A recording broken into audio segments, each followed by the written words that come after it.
Alrighty, so for this personal finance project, it is going through and trying to find an occupation and trying to budget it. And so first begin off with, I found this job. It's called Carpet One Commercial Flooring Estimator.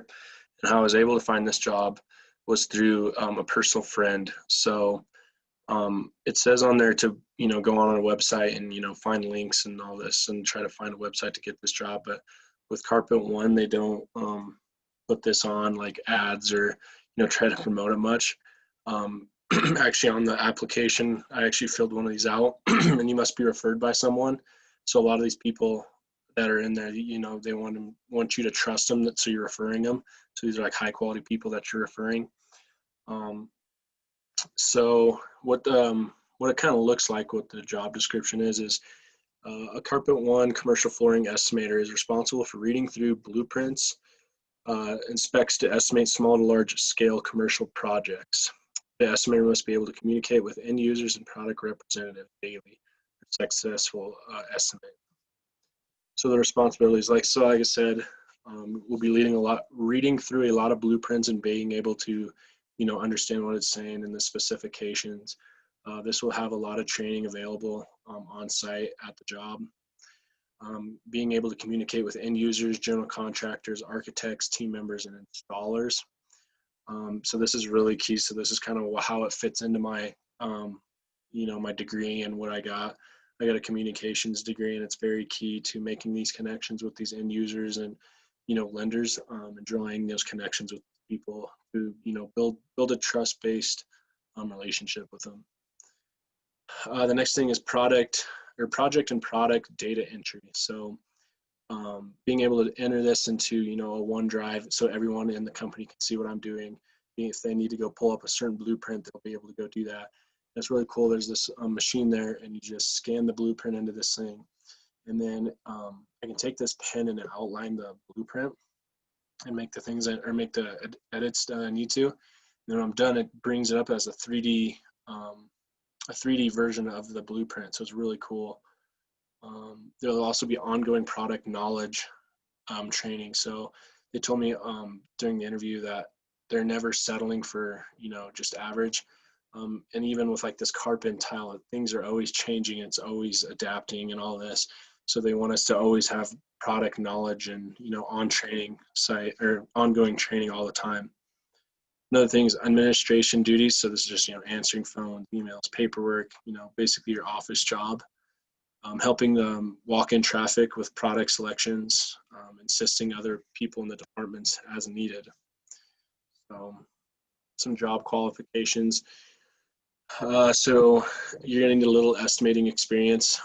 Obviously, I'm just graduating college, so I'm not going to have a whole lot in this field. But with my previous job that I did this summer, I had to, give a couple estimates for lawns and how much it would cost to, one, mow their lawn, put in rock, along those lines. Project management, I think a lot of these UJ classes that we took went over this project management, and that all goes into it. So I think these classes really helped me prepare for that. So sales management for this sales experience was probably one of my favorite classes at UJ. I learned a lot just making connections and being able to carry a conversation between a customer and an employee, and just got a lot out of that class. College degree, graduating with business administration with management and communication, a valid driver's license with no DUIs. This is recommended because there are sometimes I'll take a company vehicle and travel across the state to on sites and help with certain things across the state. Even with the last one is a clean background check, which is a lot, is usually the thing on applications like that and stuff. So the salary and benefits package. So they'll be starting me off at 17 an hour for 40-hour weeks. There'll be $10 holiday pay after 1 year probationary period. We'll have a 401k with the company.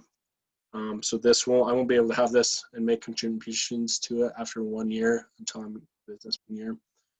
Then we have group policy insurance after 90 days with Blue Cross Blue Shield of Wyoming. So our next project or next thing to do on this project was to find a house. And so I found a really good, cheap apartment, but it's a really nice apartment. It's a one bed, one bath apartment in Cheyenne, Wyoming. The rent is roughly around $625 a month. Utilities included are water, sewer, and trash. To pay is electricity and heat.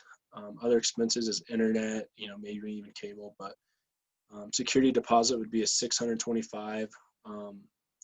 Some other details, no pets, but what was really key is a 6-minute commute to work. So that's just really, handy and helpful at the same time. And as you can see on to the right, there's a kind of a picture and kind of where the site I got it from was Zillow.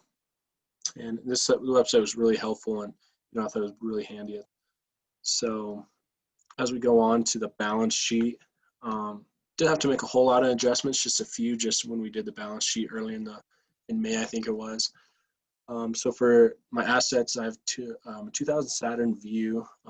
Currently is worth $2,555. I have an investment account through Northwestern Mutual. This is one of the new perks that I did. And so right now it's roughly right at $7,235. And so I get paid, or this summer I was getting paid every two and a half weeks. So every paycheck, so if 2 paychecks a month, I'd be taking $400 each. So it'd be $800 a month pretty much going into those accounts, which is really, great. In my checking account, I have about $1,548. My Mac is about $500, and my iPhone's roughly about $400. To add that all, total assets is $12,238. For my liabilities, I have a car loan that is still at around $2,003. I think my payments are probably around 125, 150. I can't remember. For my phone balance, it's around 293, and my student loan is roughly $12,957. For my total liabilities, it rhymes up to $15,253. So my net worth comes to about $3,014. So now if we go into the budget, it's kind of a lot here, but so as a commercial floor estimator, I will be making roughly $2,720. That's for a $17 an hour for a 40-hour week. Working health benefits, kind of the health package or the benefit package that we talked about, was be right around $125. Basically money being taken out by paychecks. So my life insurance is again through Northwestern Mutual, and it's roughly about $50 a month, which is monthly premium for term life insurance. Mutual funds, short-term, long-term. This is my $800 that I was talking about that I put towards every month. Just for my short-term, long-term, down payment on a house, anything big purchases. Recently got a breeze through car wash for my car. Gas money is roughly around $50 to $60, but kind of put at $50 for a month. Student loans, currently still paying that. Intermediate term goal is roughly around $244. So my loan right now is at $12,957. So at a 5% rate, paid off in 60 months, which is my goal, so 5 years. So it does come to about $244 a month. Discussed above, short-term goal, $625, internet, electricity around $125, fitness one. So this is my lifting and, keeping in shape, $30 a month. Groceries and eating out. It is nice. I am living at home, so it's kind of low, but roughly around $200. One of my long-term goals, $50 a month, putting toward a ring or even buying a house, kind of those kind of deal around $50. So for my monthly taxes, that'll be on the next slide here. And so when I calculated all this out with my budget, I had roughly around $21. So basically just a surplus, going to gas, anything that I needed to put it towards. So like I said, this taxes. So this $295 a month times 12 brought me to about $31,140. So then I subtracted that, like it told us in the thing, to subtract it by 12,400 to make it 18,740. So then this 980.75 times 0.10 is the first tax bracket which I would be considered in, and it brings me to about 987. I took this the 18,740 that I got from the top and subtracted it by the 9,875, which is what I got from the first tax bracket to get this 8,865, which this then translates into the second tax bracket, which I times it by 0.12 to get this 1,630.80. And then I came down and added that by 987.50 to get the 2005 or 2051.30. So and that's just what the federal taxes will be holding out pretty much. So my FICA and Med is my 31,140, and I times that by 0.0765 to get the 2,382.21 for my FICA and Meta. My state tax will be $205,000, or sorry, $205. So then we transition into the debt service ratio, and what this is total month payments divided by monthly gross income. So this basically ratio indicates the loan payments are only about 9% of my monthly gross income, which is relatively low and is within the recommended level of 35%. This level is manageable and means I have the capacity to take on more loans if I needed to. Transitioning into the fund. So my mutual fund is Fidelity Trend Fund, currently priced at $136.22. Inception date was at June 15th, 1958.